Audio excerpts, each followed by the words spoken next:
Morning all. Today I'm going to discuss the theory of optimal taxation.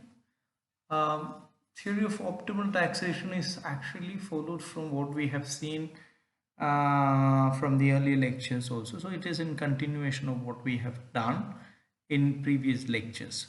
So let me come to the point that the theory of optimal taxation. The standard theory of optimal taxation posits that tax system should be chosen to maximize a social welfare function subject to a set of constraints. The literature on optimal taxation typically treats the social planner as a utilitarian. That is, the social welfare function is based on the utilities of individuals in the society.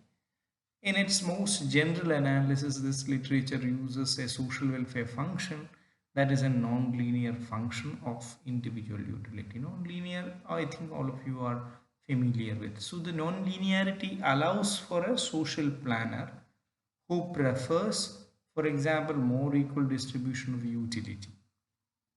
However, some studies in the literature assumes that social planner cares only about average utility. Now, this distinction of the equal distribution of utility vis-a-vis the average utility is the topic of discussion, which implying that social welfare function that is linear in individual utility.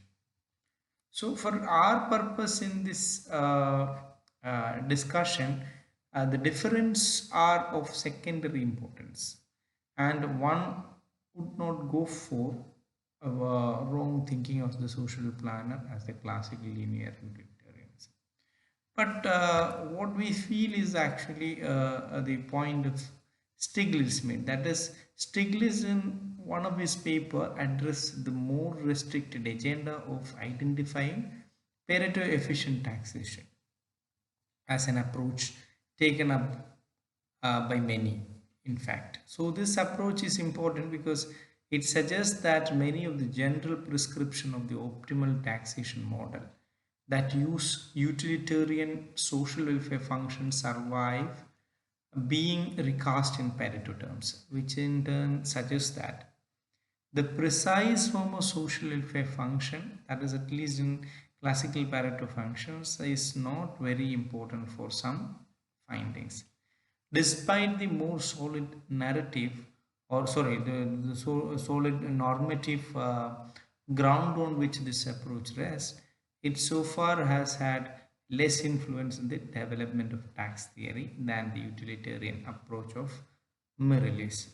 We will come to the very category of this understanding, that is in the optimum taxation literature normally two names stands completely outstanding. That is, first one is the work of Ramsey in 1927, and then in 70s largely by Mireles 1971 basically. All these in fact makes a very important distinction or understanding in terms of optimal taxation. So the whole discussion is in fact rely upon or centered around this particular findings. That is a couple of findings they have put forth to see that theoretically how and when we can call something as an optimal taxation. So I'll come to that point in a while. So to simplify the problem which we discussed about the utility, that is the linear utility versus the nonlinear utility case, let's simplify the problem which is actually facing by a planner or somebody who is actually going to impose tax upon us. So it is often assumed that everyone in society has the same preference over consumption and leisure. Say this is an example. Sometimes this homogeneity assumption is taken one step further by assuming the economy is populated by completely identical individuals. So this is one of the assumption in that sense. The social planner's goal is to choose the tax system that maximizes the representative consumer welfare, knowing that the consumer will respond to whatever incentive that tax system provides. So this is very straightforward assumptions of an economic theory.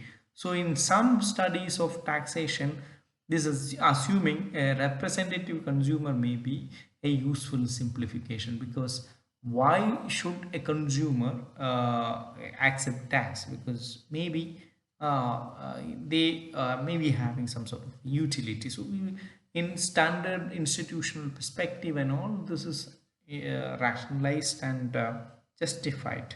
However, as we will see, drawing policy conclusion from a model with a representative consumer can also in some case lead to trouble. So we have already seen all this kind of problem and troubles in the early lectures and all, that even if you say that everything is theoretically well defined and well behaved, but still some sort of a problem or a trouble can creep into our a understanding of this economic uh, analysis of anything.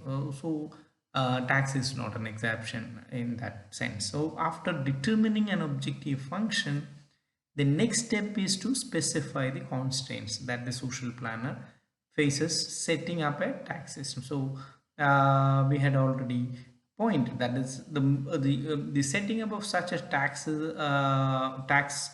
uh, in that sense has been basically laid a foundation by Frank Ramsey in 1927 paper, and he suggested one line of attack, that is, suppose the planner must raise a given amount of tax revenue to tax on commodities only. Ramsey showed that such tax should be imposed in inverse proportion to the representative consumer's elasticity of demand for the good, so that commodities which experience inelastic demand and taxed more heavily. Ramsey's effort have had a profound impact on tax theory as well as other fields such as public good pricing and regulation. We've already seen Ramsey's theory in that sense. So however, from the standpoint of the optimum taxation literature, in which the goal of is to derive the best tax system, it is obviously problematic to rule out some conceivable tax system by assumption, which we may be actually making us to ask a question: why not allow the social planner to consider all possible tax schemes, including non-linear and interdependent tax on goods, income from various sources, and even non-economic personal characteristics? So the question remains valid. But if the social planner is allowed to be unconstrained in choosing a tax system, then the problem of optimal taxation becomes too easy. The optimum tax is simply a lump sum tax. Okay. After all, if the economy is described by a representative consumer, that consumer is going to pay the entire tax bill of the government in one form or the other. This is what is actually we had discussed in the earlier lecture about the incident. So who is going to be the what is going to be the incident? So the answer is very simple. The incident is going to rest upon the consumer. So this is what is called, the consumer is going to pay the entire amount of a tax in that sense. So there is not, this is having a sort of parallel and absent, and that is we need to be considered. And if we are clear about that, then we can keep going and to say that absent any market imperfection such as pre-existing externality, it is best not to distort the choice of that consumer at all. A lump sum tax accomplishes exactly what the social planner wants. So this is the kind of understanding which people try to make. So in the world, there are good reason why lump sum taxes are rarely used. Most important thing is that this tax falls equally on the rich and poor. So if you say that you have to have a lump sum tax, then the equity question will come immediately, and placing a greater relative burden on the poorer section of the society in that sense. When Margaret Thatcher, during her time as a Prime Minister of the United Kingdom, successfully pushed through a lump sum tax levied on the local level, community charge. So, beginning in 1989, the tax was deeply unpopular in that sense. So, lump sum tax is not necessarily a very nice tax. So, as the New York Times reported in 1990, widespread anger over a tax threatens Mr. Thatcher's political life, if not her physical safety, and it may prove to be the last hurrah for her philosophy of public finance, in which the goals of efficiency and accountability take precedence over the value of the welfare state. So this is the kind of apprehensions people do have when we try to impose a lump sum tax on people, and people may not be actually very happy about what this kind of tax imposes on, because the burden of tax over the poorer section is higher. So the tax was quickly therefore revoked, and not coincidentally Thatcher's term of office is ended no long after. So this is what is called the history. So if we know this thing, then we should be careful when we argue for certain things like optimum tax, but or lump sum tax. So sorry, not the optimum tax, the lump sum tax. So as this kind of framework, the social planner has to come to grip with the heterogeneity in taxpayers' ability. So when you say that if people are homogeneous, then there is no rich and poor exist in that sense. So it's counterproductive as well as regressive kind of perception in that sense. So what we have to what we have to basically give priority is to recognize the heterogeneity of taxpayers, that is the taxpayers ability, etc. So if the planner could observe differences among taxpayers in inherent ability, the planner could again rely on lump sum tax. But now those lump sum taxes would have contingent on ability.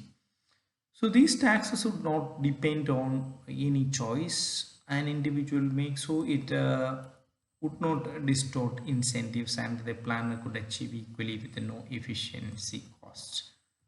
So in this case, the optimum policy may yield surprising results. For example, with additively separable utility, once the tax system is in place, the high ability individuals typically have a lower utility than low ability individual. This is what is called the kind, because of diminishing marginal utility, the social plan equalizes consumption of high and low ability taxpayer.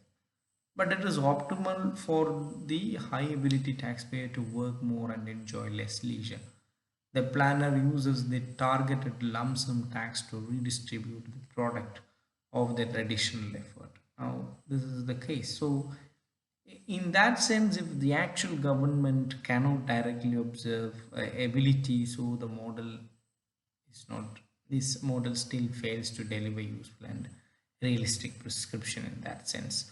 So again, this problem is a very pertinent one, and it remained. And James Mirrlees in 1971 launched a second wave of optimal tax model by suggesting a way to formalize the planner's problem that deals explicitly with unobservable heterogeneity among taxpayers. So in the most basic version of the model, that is, individuals differ in their innate ability to earn income. The planner can observe income, which depends on both ability and effort, but the planner can observe neither ability nor effort directly. If the planner takes taxes income in an attempt to tax Those of high ability individual will be discouraged from exerting as much effort to earn that income. By recognizing unabsorbable heterogeneity, diminishing marginal utility of consumption and incentive effects, the mirrorless approach formalizes the classic trade-off between equality and efficiency that real government face, and it has become the dominant approach for tax theorists. So this is what is actually in a nutshell we try to understand. So in the mirrorless framework, the optimum tax problem becomes a game of imperfect information between taxpayers and social plan. The planner would like to tax those of high ability and give transfer to those of low ability. But the social planner needs to make sure uh, that the tax system does not include those of high ability to being of low ability. Now, indeed, modern Mirrorlessian analysis often relies on there is a revelation principle, that is, according to this principle, that is revelation principle, classic game theoretical result, that is any optimal allocation of resource can be achieved through a policy under which individual voluntarily reveal their types in response to the incentive provided. So this is has generally avoided situation in which the revelation principle does not apply, such as if the social planner cannot commit to a future policy plan. So if the social planner himself is or herself or it themselves is in a shorter period, then it is difficult to basically have reforms in that sense. So if you anticipate that you have a longer period, then only you may be having a sort of a massive uh, tax plans accordingly. So in other words, the social plan has to make sure that the tax system provides a sufficient incentive for high ability taxpayers to keep producing at the high level that corresponds to their ability, even though the social plan would like to target this group with high taxes. The strength of Merleaussian framework is that it allows the social planner to consider all feasible tax system. The weakness of the Merleaussian approach is its high level of complexity. So there is a trade-off of this good and bad part of the story. In Merleaussian model, keeping track of the incentive compatible constraints requires so that individuals do not produce as if they had lower level of ability makes the optimum tax problem much harder. Since the initial Merleaussian contribution, however much progress has been made using this approach. General treatment of Merleaussian approach are found in many recent works. Many economists, including Kaplow and a host of other literature. So, what is actually we need to understand in the optimum tax? There are certain lessons which normally we can understand, or we can have a check and balance. So, one among those is the optimum marginal tax rate scheduled, which is depend on the distribution of ability. Okay, optimum marginal tax rate schedules depends on the distribution of ability. This is maybe one of the lesson which we can gather. According to this thing, a primary focus of modern optimum tax research uh, is basically relied on this marginal tax rate of labor income. So this was the heart of Merleaussian contribution, and it remained a high-profile topic of research, at least recently. And in the Merleaussian model, the schedule of marginal tax rate is the main battleground in the trade-off between equality and efficiency. As I said earlier, considering an increase in the marginal tax rate at a given level of income, this tax hike has an efficiency cost because it discourages the individual who can earn that income from exerting effort. But the tax change is non-distortionary for individuals who earn high income. It raises their average tax rates, but not their marginal tax rates, because this tax hike raises revenue from the upper part of the income distribution and can be used to finance transfer to all individuals. So it can yield an equal benefit, quality benefit in that sort. So these factors suggest a cost benefit analysis that applies to any proposal to alter the schedule of marginal tax rates. Then comes to the uh, second lesson of this margin, this optimal tax. That is the optimal marginal tax schedule could decline at high. So this is the second point. How this works and all, let us actually discuss. So the theory is that a well-known that is the well-known Merliesian model articulated that the optimality of a zero top marginal tax rate is the basis of this idea. So there are many works undermine the practical relevance of this finding, but the intuition behind it may still have important implication for the taxation of a high earner. The original argument runs as follows. Suppose there is a positive marginal tax rate on the individual earning to or earning the top income in an economy, and suppose that income is Y. The positive marginal tax rate has a discouraging effect on the individual's effort, generating an efficiency cost. If the marginal rate tax rate on that earner was reduced to zero for any income beyond Y, then the same amount of revenue would be collected and the efficiency cost would be avoided.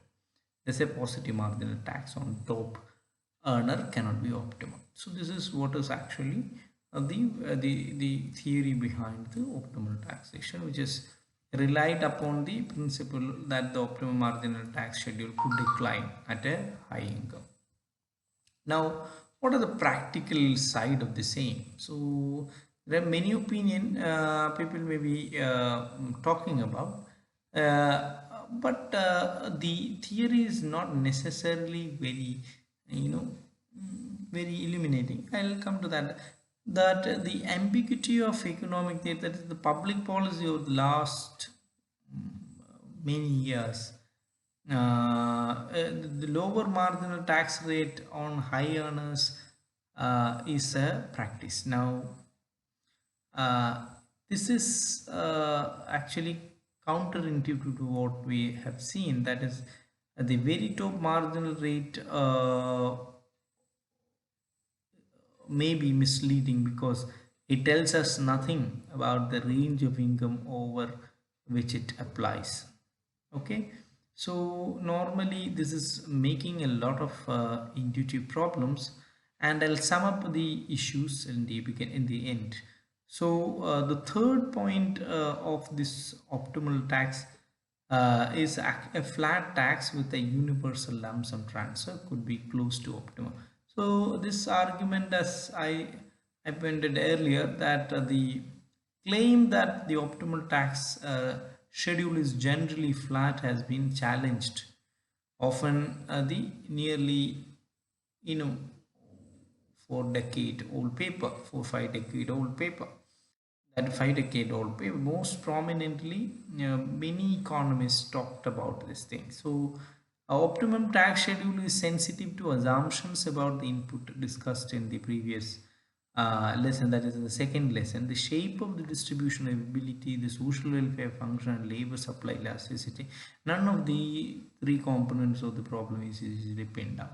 So that's a problem as far as the lessons of this particular thing is concerned. So there are also practices that the optimum tax literature has not conclusively answered the question of how far or from flat is the optimum tax policy. Policymakers seems to have decided that flatter is better. So to gauge the flatness of the marginal tax schedule, we need to basically measure the slope of this particular thing. So things are maybe a little bit technical as well as sloppy. So let me go to the fourth problem, that the optimum extent of redistribution rises with the wage inequality. So economic inequality has risen substantially in recent years, especially in every part of the country, India, United States, etc. So from the perspective of the theory of optimum taxation, this change can be seen as a widening in distribution ability. So, this fact raises an obvious question, that how, according to optimal tax theory, should the social planner respond to such a shift in the economic environment? So, Mireles suggests that tax rate would generally be higher in less equal societies and less equal societies, and that less of the population would be required to work. So low ability individuals would enjoy leisure along with the lump sum grants to support consumption.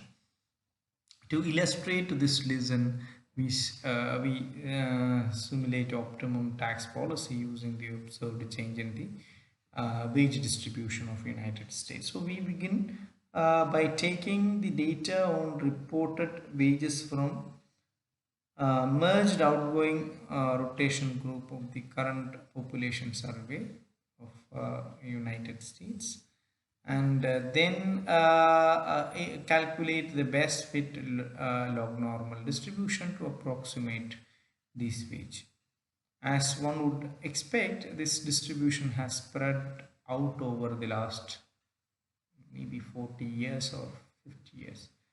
So with a thicker tails and less mass at average weight. So we treat this distribution of wage as a proxy for ability, and then simulate the approximate optimal tax. So this empiricization is a very important point, which gives people some idea of what we are thinking about. So what is in practice to test whether policy respond to the level of inequality as the optimum tax model predict, we need to basically examine data on earnings and other aspect. Okay, so then only we can say that whether this is correctly matches with the kind of understanding which we try to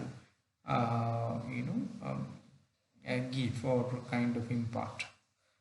So the next kind of lessons normally people try to understand this on optimal taxation is, optimal taxes should depend on personal characteristics as well as income.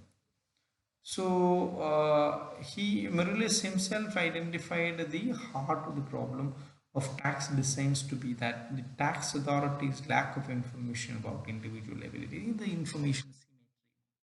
So he assumed that the tax authority would use income as the only indicator of ability.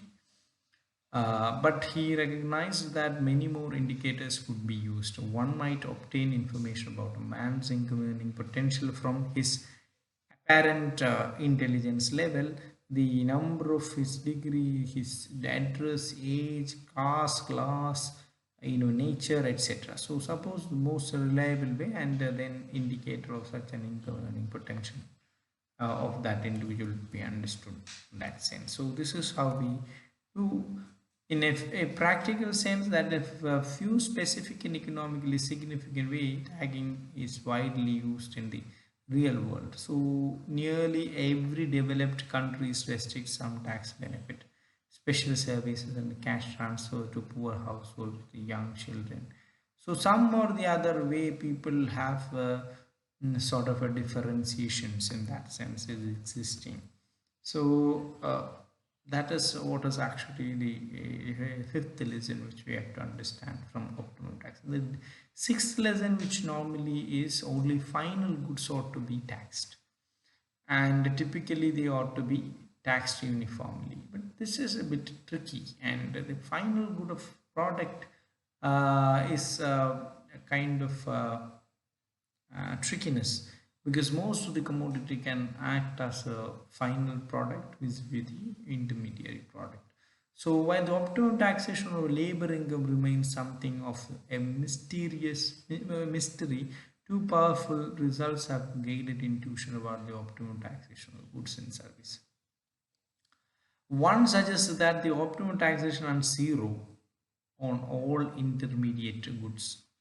The other one is that the optimum taxations are equal across all final consumption goods. So the former was being proposed by Diamond and Mireles, and the latter one was proposed by Atkinson and Stiglitz. So exception to these benchmark results have been noted. One well-known exception is for goods that generate externality and that therefore justify corrective Pigouvian tax or subsidies.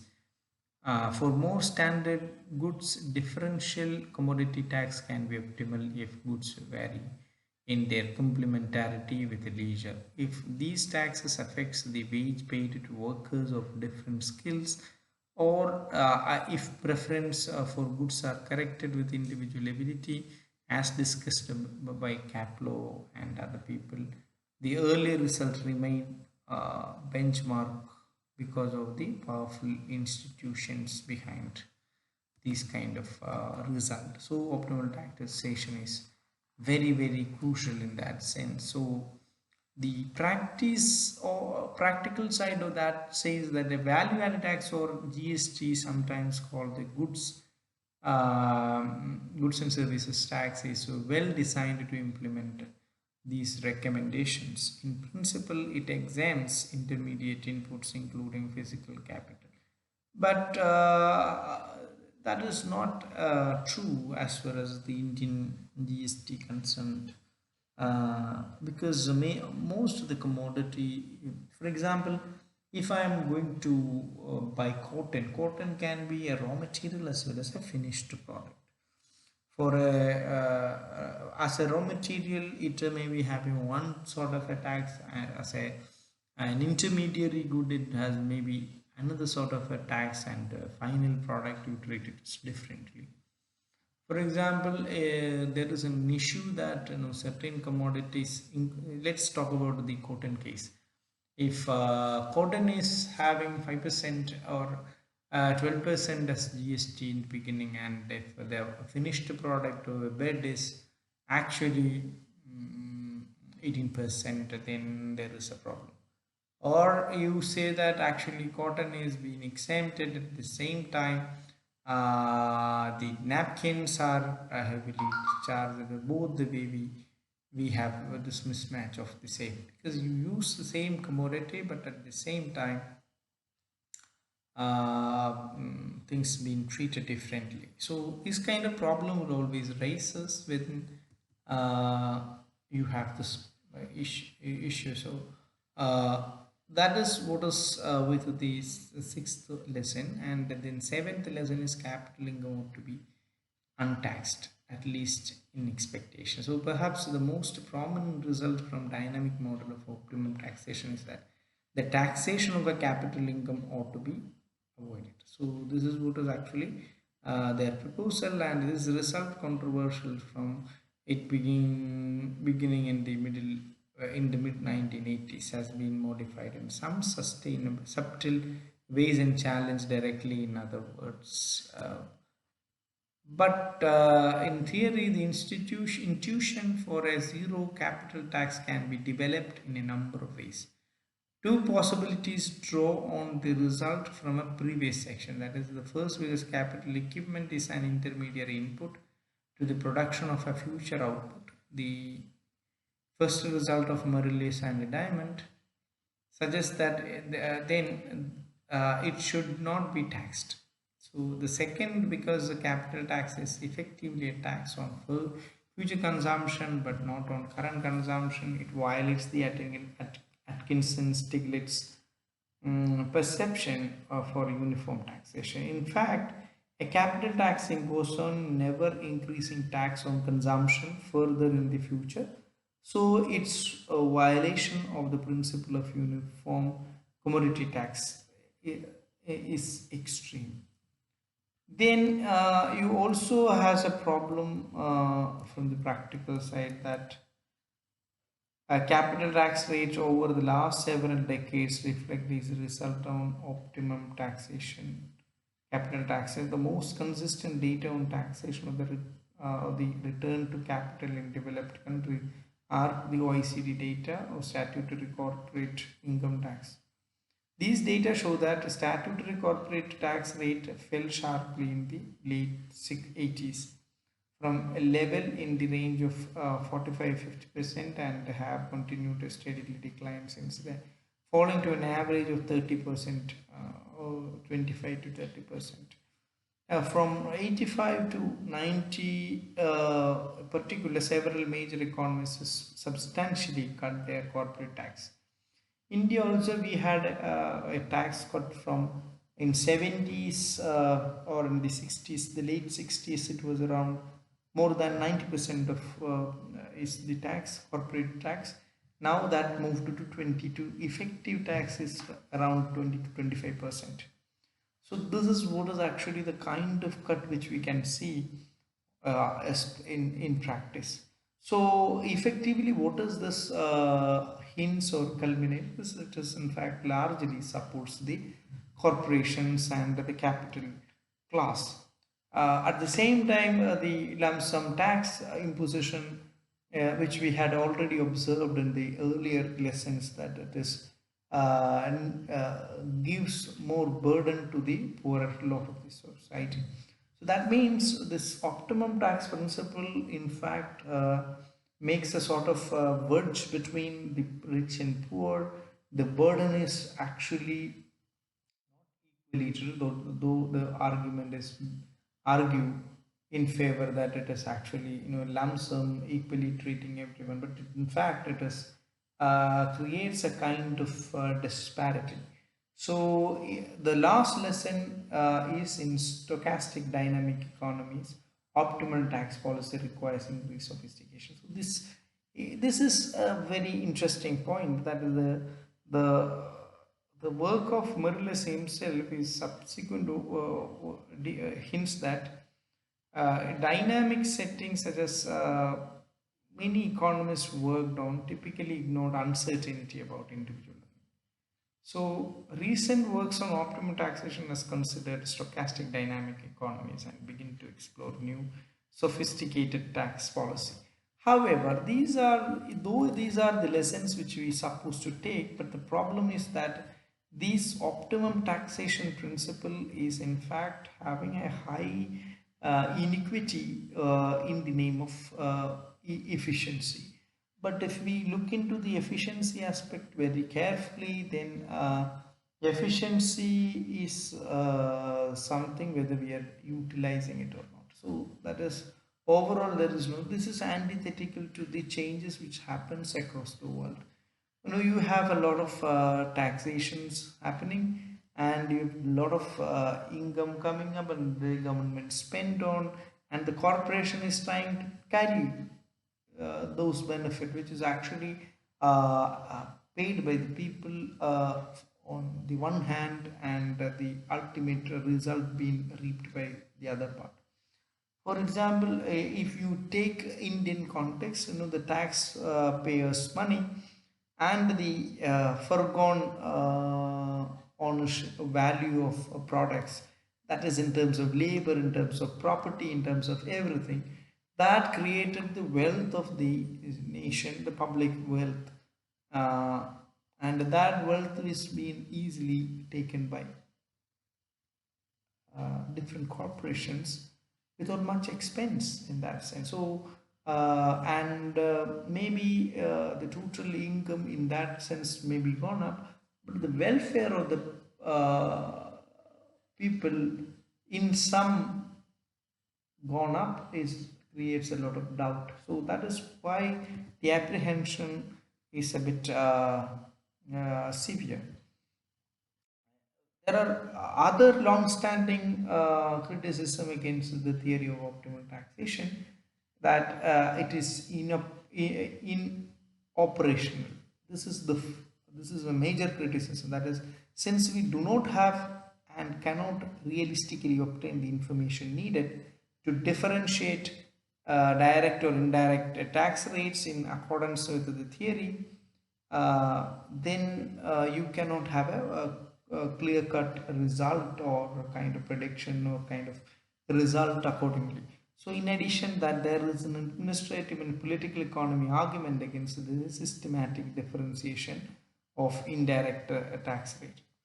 On these grounds, most practitioners and many academics argue in favor of the uniform GST supplemented by a limited range of Pigwin excise to correct for obvious externality. But even that is having its own problem. But however, we need to consider something and some respectable positions.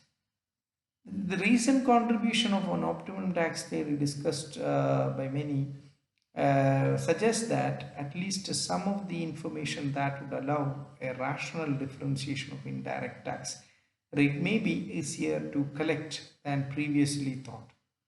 So, full uniformity is impossible to achieve since in practice some goods and service cannot be taxed. So, this is a very important understanding in the context of one nation, one tax, or sort of a thing, where the states and the authority and the mechanisms even feel a lot of trouble.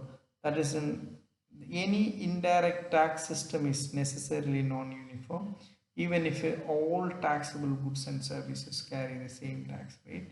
If some tax differentiation is inescapable anyway, one could argue that policymakers might as well try to differentiate taxes in accordance with optimum tax principle, even if these principles cannot be implemented in perfect manner. So there are many counter positions. At the same time, we may be having pragmatic reasons. For example, Harbinger argue for uniform taxation of those commodities that are included in the tax net. On the other hand, it is pointed out that it is almost always possible to include some further commodities in the tax base if policymakers are willing to incur the extra administrative cost. In that situation, the important policy issue is that is the planner issue is what activities to include in the tax base and what activities to exempt. This is a very important problem which any planner faces. This is what is we began with. According to Harbinger, it is generally inefficient to try to tax activities which are close substitute for activities that are exempted because they are too difficult to tax. This is in line with the analysis in this paper, which in this lecture, which suggests that certain consumer services that are close substitute for untaxed household production should be left out of the indirect tax, or at least be taxed at a concessional rate. And numerical understanding may give a substantial thing, but it is not our thing. To conclude that the indirect tax is similar to the spirit to that of any argument, and there is a good pragmatic reason for sticking to high degree of uniformity in indirect. This is what as people try to articulate. But again, as a problem or as a criticism, this is not necessarily good. Uh, um, Especially economists seems to agree that taxes ought to be uniform or neutral across different uses of capital and labor. Even if a full neutrality of capital income taxation may be difficult to achieve for administrative reasons. As the Diamond-Mirrorless production efficiency theorem provides a theoretical rationale for neutral capital income taxation. Already pointed that that is having its own trouble when that divides the social order. So with this problems in practice, the optimum taxation, however theoretically finds sound or theoretically looks sound, but indeed it has its own problem because it creates a divide, an explicit divide, and it is also taking a biased position of supporting the capital in that sense. So, uh, with this, I would like to conclude the lecture. Thank you for your patient listening.